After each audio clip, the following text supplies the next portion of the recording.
Pertamanya, apabila buat permohonan di MyLand, semasa isi permohonan tersebut, dalam masa yang sama anda perlu muat naik dokumen.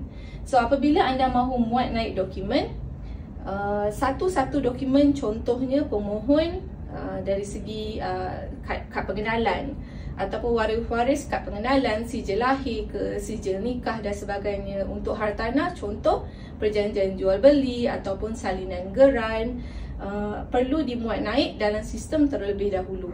Apabila sudah dimuat naik dalam sistem, barulah borang permohonan yang kita panggil borang A ataupun borang P akan kita panggil generate lah dalam sistem.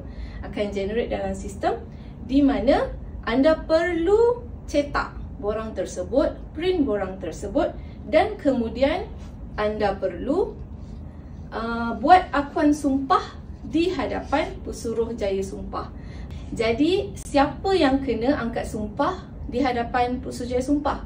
Adakah pemohon sahaja? Waris-waris semua kena angkat sumpah juga ke? Tak. Jawapannya hanya pemohon sahaja yang perlu angkat sumpah borang permohonan di hadapan Pesuruhjaya Sumpah lah.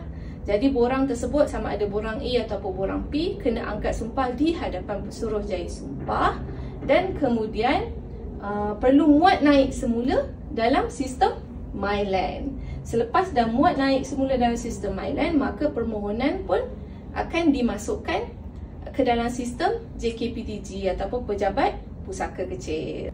Apa akan jadi selepas anda sudah hantar permohonan tu di MyLand? So, apa yang akan berlaku adalah pihak unit pusaka kecil ataupun pembahagian pusaka di JKPTG, pegawai tersebut akan menyemak permohonan anda. Mereka akan memproses permohonan berdasarkan apa dokumen yang dimuat naik di dalam sistem tersebutlah.